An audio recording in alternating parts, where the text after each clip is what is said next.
আজকে আমি বলে যাচ্ছি, একটা একটা করে বলবো, আখের মতো ছিলবো। ওষুধটা সকালবেলায় না হলে রাতের বেলায় লাগিয়ে দিবেন দুয়ার পরে। আমার পরে বক্ত আছে, তারা যদি মহলম লাগিয়ে দিয়ে যেতে পারে তা লাগিয়ে দিবেন, কিন্তু আমি মহলম লাগাবো না, আমি ছিলবো। ছিলাটা শুনেলেন আর শুনেলেন। অনেক জায়গায় গেলে অনেক মানুষ বলে, হুজুর আমাদের কাছে বায়ান করলো না, হুজুর এই কথাটা বললো না। আজকে আমি শুনেলেন, এমন ছিলে যাব বুঝতে পারবেন গোল আলু মাল আমি নয়। আজকে বায়ানগুলো শুনে যান। কেউ যদি বাধা দিতে আসো, তার কলারটা ধরে আমি গাড়িতে ভরে নিয়ে যাবো তাকে। আমি কিন্তু আমার বক্তব্য দেবো, কোনো মৌলবীর ভাষা বলবো না, কারোর বাধা মানবো না। আমি জলসায় যাব, বক্তারা যাবে, হুজুর আমাদের এখানে চোর বেশি, চোর নিয়ে বলবেন না। হুজুর সুদখোর বেশি, সুদ নিয়ে বলবেন না। কোনটা বলবো বে? গল্প শোনাবো? ওই বক্তা আমি নয়। তোমার কোন জায়গায় গিয়ে আঘাত লাগবে তুমি সেই জায়গায় মহলমটা লাগাও, ঘা আমি করে দিয়ে যাব। আমি আমার অস্ত্র ছুড়বো, কার কোন জায়গায় ঘা লাগবে আমার জানার দরকার নেই। কালকেই আমি আর তৈবুর রহমান ভাই, আমার পরে যিনি আসবেন, আমার বড় ভাই, একসাথে ছিলাম মেদিনীপুরে সাতকুই মাদ্রাসায়। তো আমার আগে একজন বাচ্চা ছেলে গজল পড়ছিল, মেয়ে ছেলে, বাচ্চা মেয়ে, খুব সুন্দর গলা, আল্লাহ খুব ট্যানেল দিয়েছে। তো সব উলামারা বসে আছে, সে ড্যান্স করে করে নেচে নেচে গজল পড়ছে। গোটা স্টেজে ঘুরে ঘুরে কোমর মচকিয়ে মচকিয়ে গজল পড়ছে।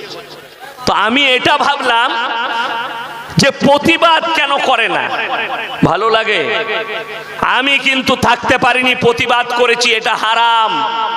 এই বাচ্চা ছেলেটা কোচি, এর ব্রেনে ঢুকাতে হবে। এরকম করে নেচে নেচে গজল গাওয়া শরীয়তে জায়েজ নাই, শরীয়তে জায়েজ নেই। এটা বলার ক্ষমতা নাই। আমি মেদিনীপুরে জায়গার নাম করব না। একজন মুফতি সাহেব নামাজ পড়ছে ফজরের, আমিও পড়ছি।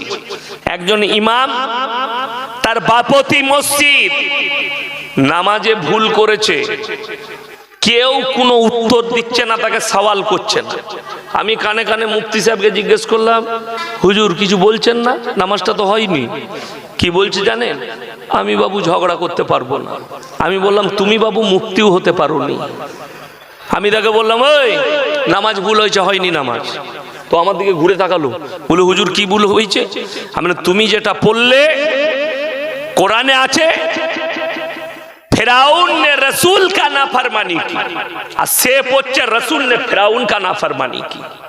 মানেটা এটা দাঁড়ালো যে রসুল ने ফেরাউন का नाफरमानी की। আমি বললাম নামাজ হারাম हो चुका है, तुमने गलत पढ़ दिया, दोहराओ नमाज को।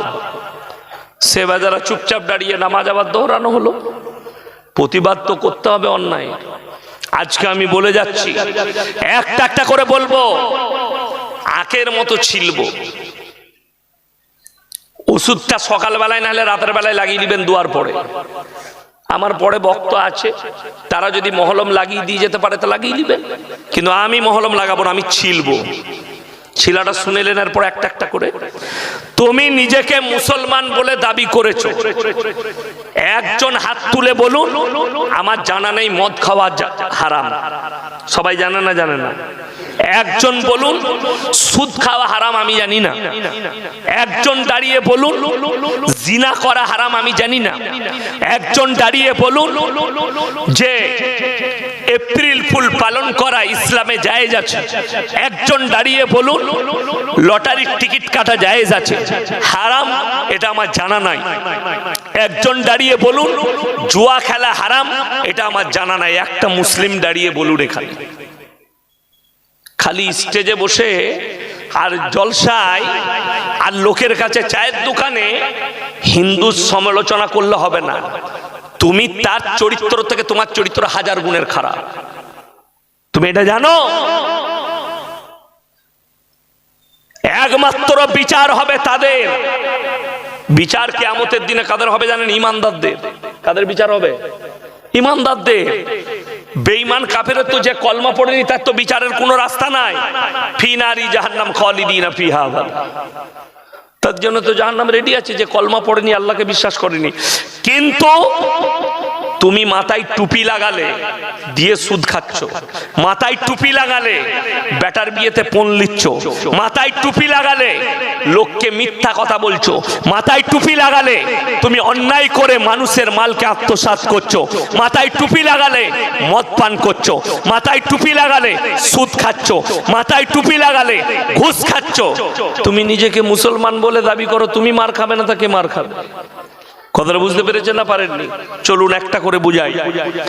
বেঈমান কাফেররা আপনাকে ঘিরে ফেলেছে। ইসলামের যে বুনিয়াদ রাখা হয়েছে, এই যে মাদ্রাসা দেখছেন, কোরআনের শিক্ষা, ইকরা বিসমি রাব্বিকাল্লাযী খালাক, হে নবী পড়ো। ইসলামের বুনিয়াদটাই রাখা হয়েছে এডুকেশন আর শিক্ষার উপরে। এডুকেশন আর শিক্ষার। আমার একটা জলসাই আছে, আপনারা যে এলাকায় বাস করছেন, আর একটু পেরিয়ে গেলেই এই পশ্চিম মেদিনীপুর, বাঁকুড়া ছাড়িয়ে এলাম, বাঁকুড়া, পুরুলিয়া, পশ্চিম মেদিনীপুর, ঝাড়খণ্ড, বিহার, এই জায়গায় সব থেকে বেশি বসবাস করে আদিবাসীরা, দলিতরা। ঠিক বললাম না ভুল বললাম? কথা বলে।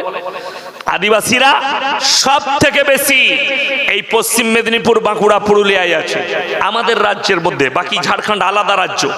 চলুন, এদের কাছে সব থেকে বেশি কম মেরেছে কে জানে? কোন ধর্মের মানুষ? ওদের কাছে দাওয়াত কারা পৌঁছাইছে?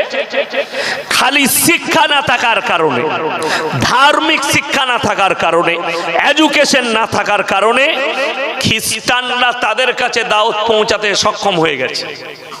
কেন? খ্রিস্টানদের দাওয়াত হচ্ছে পয়সার দ্বারা। কিসের দ্বারা বললাম? টাকার দ্বারা। আপনার জানা নাই, মেদিনীপুরে খোঁজলেন, পশ্চিম মেদিনীপুরে খ্রিস্টানরা আদিবাসী গ্রামে স্কুল বানিয়ে দিয়েছে, তাদেরকে বাড়ি বানিয়ে দিয়েছে, তাদের ছেলে মেয়েদের পড়ালেখার দায়িত্ব নিয়েছে, তাদের স্কুলে পড়ানো হচ্ছে, তাদের গির্জায় পড়ানো হচ্ছে। আর এই আদিবাসীরা সব থেকে বেশি খ্রিস্টান ধর্মে অবলম্বী হয়েছে। তার কারণ একটাই, না এদের নিজের ধর্ম সম্পর্কে জ্ঞান আছে, না দুনিয়াবি এডুকেশন আছে। সেম কেস একরকমই। কার? এক শ্রেণীর মুসলমানের। না দুনিয়াবি এডুকেশন আছে, না দ্বীনি শিক্ষা আছে, যার কারণে বেশিরভাগ মুসলিম তারা ঈমান হারা হয়ে বসে আছে। অথচ আমাদের নাম রেখেছে এরা মাদ্রাসা ছাপ, আমাদের নাম রেখেছে এরা মাদ্রাসায় পড়া মৌলবি। এরা কি জানে? তুমি পৃথিবীর ইতিহাস পড়নি, পৃথিবীর ইতিহাসটা তুলে দেখো। ইসলামের পৃথিবীর প্রথম সভ্যতার নাম হচ্ছে মিশরের মুসলিম সভ্যতা। তোমার জানা নাই? খোলো, পৃথিবীর ইতিহাস খুলবে। ইসলামের খোলার দরকার নাই। তুমি বলবে এটা ইসলামের ইতিহাস। পৃথিবীর ইতিহাসটা তুলো, বুঝতে পারবে। পৃথিবীর বিশেষজ্ঞরা জানে, যারা গবেষণা করে তারা জানে, পৃথিবীর প্রথম সভ্যতার নাম হচ্ছে মিশরের মুসলিম সভ্যতা। আমার মুসলিম ভাই, আমার ইসলাম দরদি ভাইরা শুনেলেন, আপনি যেটা ভাবছেন সেটা নয়। এই শিক্ষা না থাকার কারণে, এডুকেশন না থাকার কারণে মুসলমান কোন জায়গায় পৌঁছেছে বলে দিই। তসলিমা নাসরিন,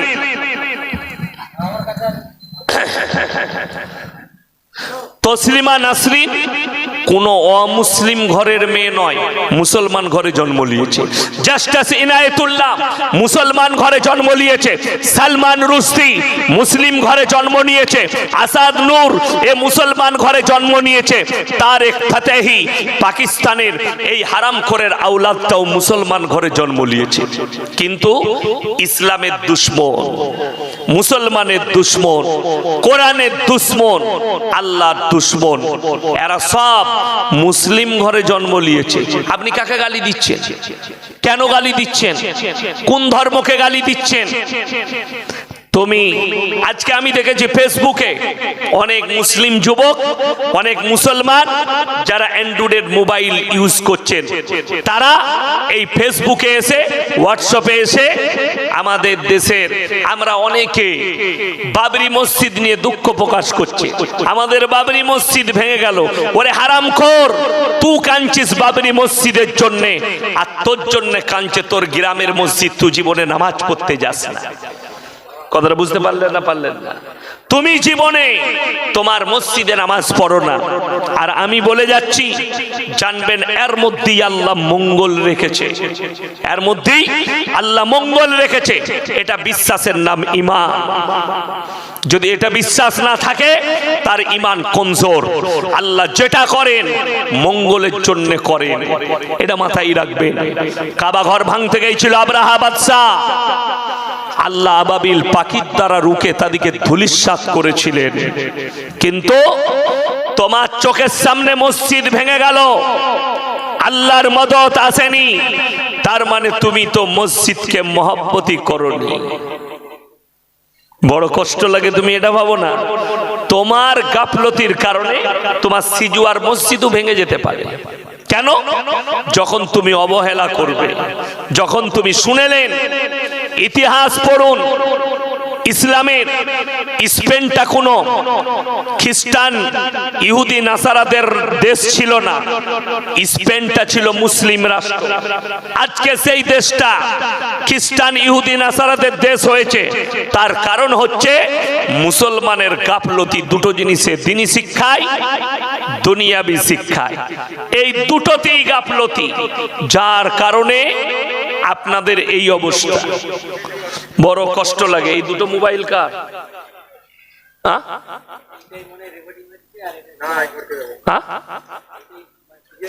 আর ওপরের টাকা দুটো কেন? তো কার এটা? একটা স্ট্যান্ডে দুটো লাগানো যাবে না। তোমরা ডবল ডবল চ্যানেল লাগবে, আর একটা লুকিয়ে খারাপ থ্যাম্বেল দিবে। আমি কিন্তু খুব বাজে লোক, তোমরা দেখেছো। তোমাদের কারণে আমরা বদনাম হচ্ছি, আর যত দ্বন্দ্ব হচ্ছে তোমাদের কারণে। আমি দুটো করে মোবাইল লাগাতে নিষেধ করেছি। আমার কাছে কাগজ জমা আছে, তোমাদের লেখা আছে। এই মোবাইলটা খুলো, তাকে স্ট্যান্ড আনতে বলো। বন্ধ করো, খুলে নাও মোবাইলটা। আমার মুসলমান ভাই, অনুরোধ করে বলছি আপনাদেরকে, আপনারা একটু পৃথিবীর ইতিহাসগুলো পড়ে দেখবেন। স্পেনের এই সিজুয়ার মতো মসজিদ আর মাদ্রাসা, বড় বড় মাদ্রাসার মসজিদগুলো আজকে মদের বার হয়ে আছে। মদের বার আর ড্যান্সের বার করেছে, দেহ ব্যবসার আড্ডাখানা তৈরি করেছে। তার কারণ মুসলমানের গাফলতি। আপনারা জানেন পৃথিবীতে ইহুদি কত আছে? 90 লাখ। কত বললাম? কথা বলে না? 90 লাখ। শুনেলেন শিক্ষিত মুসলমানরা যারা মৌলবীদিকে গালি দাও, মৌলবীদের 4টা 5টা করে ছেলে হয়, বলে না? হুজুররা 5টা করে ছেলে নেয়, এরা বুকাবে, স্কুলে যায়নি বলে নেয়। তুমি শিক্ষিত, খোঁজ নাও। ওই ইহুদির বাচ্চারা পৃথিবীতে প্রমোট করছে, তাদের দ্বারা ছোট সংসার করো, সুখী হবে, একটার বেশি বাচ্চা লাও না।